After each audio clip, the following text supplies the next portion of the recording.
Bem-vindos ao Entre Linhas do Código. Olá. Hoje a gente vai fuçar num tópico bem provocador do The Pragmatic Programmer, aquele clássico, né? Ah, sim. Qual deles? O tópico 31, Inheritance Tax, o imposto da herança. Esse dá pano pra manga. Capítulo 5, Bend or Break. Exato. Nossa missão aqui é entender por que raios os autores chamam herança de imposto. E claro, ver as alternativas mais pragmáticas para não pagar essa conta, né? É uma ótima discussão. Então, preparem os compiladores mentais aí, que a gente vai debugar a herança. Bora lá. A ideia central do livro, né, é que a herança de classes tradicional, o subclassing, que a gente aprende logo de cara, Sim, o básico do OO. pois é, ele cria um acoplamento muito forte e meio invisível, sabe? Entre a classe pai e a filha. Por isso o imposto. Imposto porque é um custo que você paga depois, né? Inflexibilidade, manutenção. Exatamente. A analogia do livro é genial. Herdar uma classe como herdar um casarão antigo. Ah, boa. Como assim? Vem com os cômodos legais, as funcionalidades, os bens, mas também vem com o telhado furado, o encanamento que vaza. As dívidas estruturais. Isso, o acoplamento, as dependências escondidas, que limitam demais qualquer reforma que você queira fazer no futuro. Ok. Vamos abrir isso um pouco mais, então. Esse imposto, o problema principal é o acoplamento forte, certo? Certo. Quer dizer, se eu mexo em algo na classe pai, mesmo um detalhe interno que nem devia vazar, Pode quebrar a classe filha sem você nem perceber na hora. e quem usa a filha também se dá mal. É um efeito dominó. O exemplo do vehicle e car no livro. myride.moveyet. 30. Sim, você acha que está chamando o método do car, mas pode estar indo direto para o vehicle. E aí cria uma dependência que talvez você nem quisesse, né?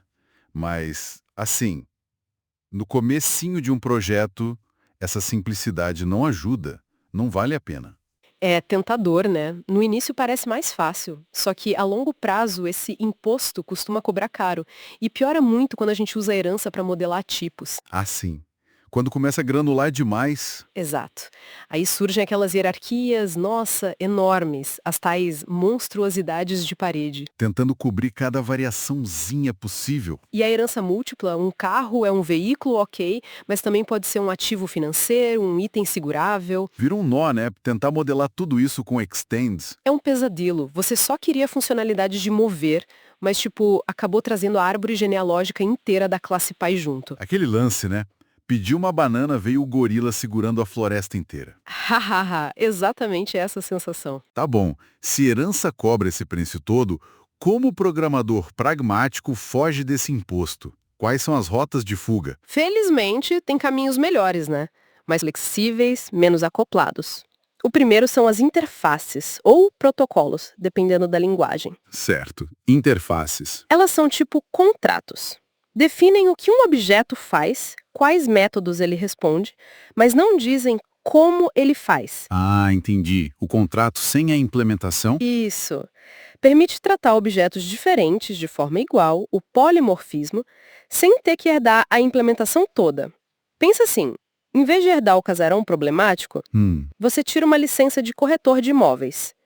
A licença diz o que você pode fazer, avaliar, listar imóveis, mas não te amarra a um imóvel específico, nem dita como você vai avaliar. Boa analogia. Então, um carro e um celular poderiam implementar uma interface localizável, por exemplo. Perfeito. E o resto do sistema só pediria a localização sem se importar se é um carro ou um celular. Totalmente desacoplado. Faz todo sentido. A gente vê isso direto em APIs e frameworks. Essa flexibilidade do contrato sem o peso da herança é chave. Qual a próxima ferramenta? A segunda é a delegação. Delegação. Aqui a ideia é diferente. Um objeto, em vez de ser uma especialização de outro, ele usa outro objeto para fazer uma tarefa. Composição sobre herança, né? O famoso princípio SOLID. Exato. Voltando para o casarão. Em vez de herdar a casa e ter que virar pintor, encanador, eletricista... Você contrata essa galera. Isso. Contrata o pintor, o encanador, que são os objetos delegados. Seu objeto principal, a conta bancária, por exemplo, precisa salvar os dados. Em vez de herdar de uma classe de persistência, ela usa um objeto persister. Tipo, conta.salvar chama internamente repositório.salvar conta. Exatamente como no exemplo do livro, com repo igual persister.forSelf. A account usa o persister, mas não é um persister. Mantém controle da própria interface, não herda métodos que não quer. Muito mais limpo, menos acoplamento, mais coesão em cada classe. Delega a responsa. Gostei. E a terceira via? São os mixins, ou traits, ou módulos incluídos, o nome varia. Ah, mixins, tipo Ruby, né? Isso, como em Ruby. Eles permitem adicionar um conjunto de métodos, funcionalidades a uma classe sem usar herança direta na hierarquia principal. É como adicionar habilidades extras. Exato.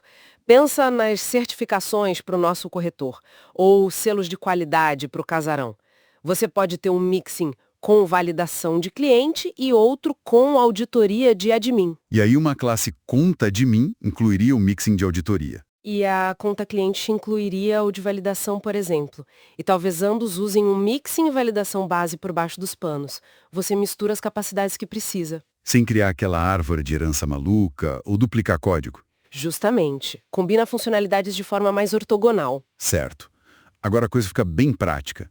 Se a gente pegar aquele exemplo do livro, do processamento de arquivos, Processor, Text Processor, Image Processor, com herança, se eles compartilham um método tipo readFile na base, e eu mudo como leio imagem, posso quebrar o processador de texto sem querer, né? Pode, e acontece. É o risco do acoplamento. Como as alternativas que você falou, interfaces, delegação, mixins, resolveriam isso melhor? O design fica bem mais robusto. Poderíamos ter interfaces tipo legível, gravável. Ok. As classes arquivo-texto e arquivo-imagem implementariam essas interfaces. Aí, uma classe processador de texto, em vez de herdar de processor, ela usaria delegação, um objeto legível. Ou talvez ela incluísse um mixin processamento de texto padrão que soubesse como lidar com um legível, se a forma de ler imagem mudar lá no arquivo imagem que implementa legível, Não afeta em nada o processador de texto. porque ele só espera algo legível, não importa como. Exatamente. O sistema fica mais modular, mais fácil de mudar uma parte sem quebrar outra, mais fácil de testar isoladamente também, bem mais pragmático. Entendi. Juntando as peças, fica claro que, embora a herança seja um pilar da orientação a objetos, né? Fundamental conceitualmente. Na prática do dia a dia, para o programador pragmático, raramente ela é a melhor ferramenta para reutilizar código ou definir tipos. Perfeito. É isso. A meta é sempre escolher a ferramenta que melhor expressa a intenção e principalmente minimiza o acoplamento. Interface para definir contratos, tipos, delegação para usar serviços de outros, mixins para compartilhar métodos específicos entre classes que não precisam ter relação de pai e filho. Ou seja, a mensagem é: não pague o imposto da herança se não for absolutamente necessário, né? Exato. Pense bem antes de usar extends ou o equivalente na sua linguagem. Então, para a gente fechar, a herança de classes tradicional, o subclassing, tem esses custos escondidos, esse imposto de acoplamento que deixa o código mais frágil com o tempo.